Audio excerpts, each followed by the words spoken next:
긴장과 대처 방법. 오카모토 타쿠야.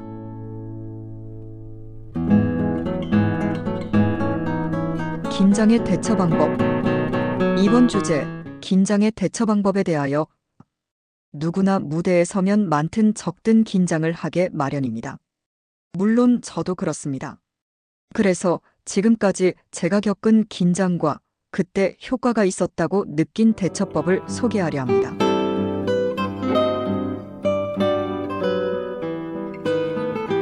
질문. 사람들 앞에서 연주할 때 아무래도 긴장해서 손가락이 떨려요. 어떻게 하면 연습대로 연주할 수 있게 될까요?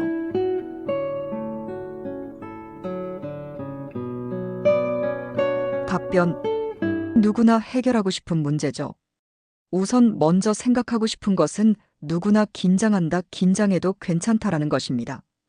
그 긴장의 이유는 사람마다 다릅니다. 우선은 긴장을 있는 그대로 받아들이고 그 다음으로는 내가 왜 긴장하게 되는지 가능한 한 많이 구체적인 말로 적어보세요. 그리고 그 원인에 대한 해결책이나 완화 방법을 찾아가는 것. 이 과정이 아주 중요합니다. 그럼 하나씩 살펴보겠습니다. 1. 긴장을 받아들이기. 이 원인을 생각하고 글이나 말로 구체화하기. 3. 대책을 실천해서 다음으로 연결하기. 이 포인트들을 좀 더 세세하게 들여다보겠습니다.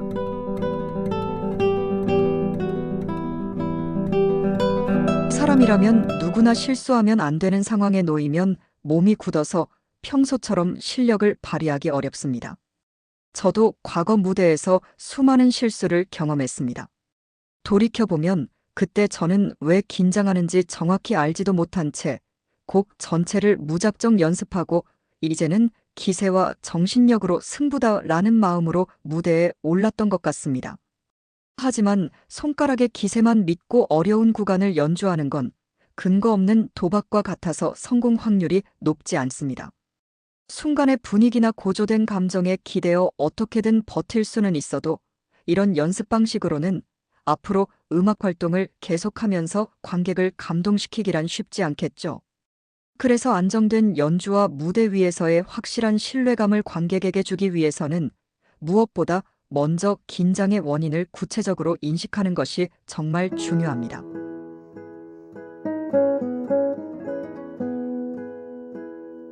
저 같은 경우, 만약 기억이 나지 않으면 어쩌지? 연주가 멈추면 어쩌지? 라는 불안이 가장 큰 원인이었습니다. 연습할 때는 전곡을 기분 좋게 치면서도 막상 본 공연 직전 대기실에서 한번 불안감이 스며들면 금세 곡 전체가 불안하게 느껴지고 결국 무대에서도 계속 몸이 굳어버리는 일이 많았습니다. 무엇이 원인인지 곰곰이 생각해보니 특정한 어려운 구간에서 성부에 대한 이해와 양손 운지 숙련도가 부족했던 점이 문제였습니다. 이 근본 원인과 마주한 뒤부터는 다양한 연습을 도입하게 되었습니다. 무조건 느리게 연습. 연주하면서 각 성부를 소리내어 부르는 연습. 기타 없이 머릿속에서 손가락을 그려보는 연습. 이 세 가지를 꾸준히 실천하면서 문제를 해결할 수 있었죠. 그 중에서도 무조건 느리게 연습하기와 성부를 부르며 연습하기는 누구나 평소 연습에 쉽게 적용할 수 있는 방법이어서 이제부터 좀 더 자세히 소개해드리겠습니다.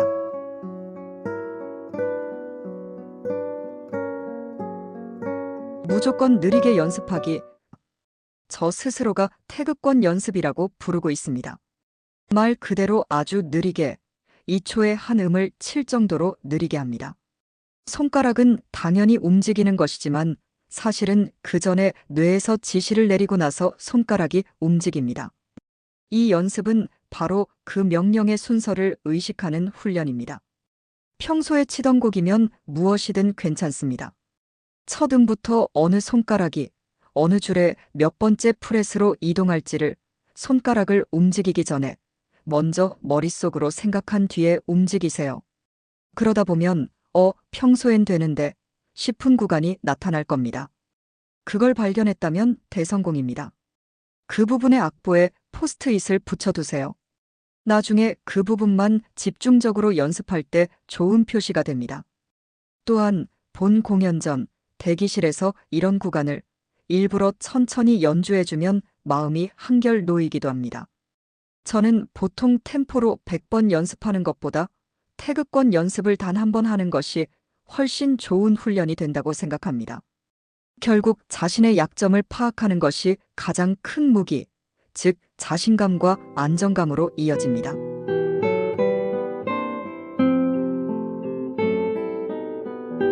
다음은 연주하면서 각 성부를 소리내어 부르는 연습입니다. 이 연습은 연주를 훨씬 더 안정적이고 확실하게 만들어줍니다. 곡마다 다르지만 일반적인 조성음악이라면 보통 멜로디, 베이스, 그리고 내성부가 동시에 존재합니다. 이런 곡의 복잡한 구간에서 먼저 기타는 평소처럼 치면서 위 멜로디 성부를 따라 불러보세요. 이건 비교적 쉬울 수 있습니다. 그 다음엔 같은 부분의 베이스 라인을 부르며 연주해 보세요. 마지막으로 내성부를 부르며 연주하는 단계까지 해봅니다. 이렇게 평소에도 훈련해두면 각 성부가 어떻게 움직이는지 머릿속에서 더 잘 이해하게 되고 복잡하게 느껴지는 부분이 훨씬 정리됩니다. 또한 이 방법은 호흡과도 연결되어 있어서 프레이징을 의식하고 파악하는 데 큰 도움이 됩니다.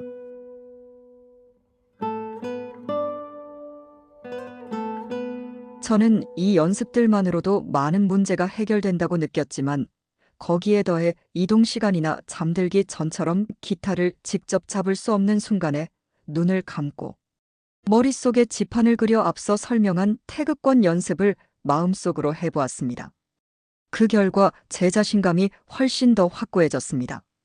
특히 콩쿠르 전 같은 시기에는 그 효과가 매우 컸습니다. 하지만 여기까지 실천하다 보면 너무 몰입한 나머지 지쳐버리는 분들도 있을지 모릅니다. 저 역시 한때 이것을 지나치게 반복하다가 사적인 자리에서조차 사람들과 대화를 제대로 못한 시기가 있었습니다. 그러니 과도한 훈련은 피하는 것이 좋습니다. 좋은 퍼포먼스를 위한 루틴을 들자면 끝이 없지만 연주 전에 충분히 당분을 섭취하는 것, 그리고 본 공연 당일에는 공연장까지 가능하다면 저는 최소 20분 정도 걸어가는 것, 역시 몸을 최소한으로 깨워주는데 꼭 필요합니다.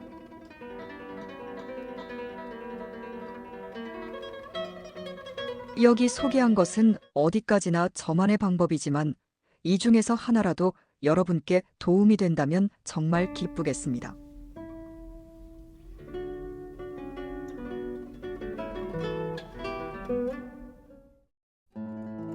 즐거운 연습과 연주를 위하여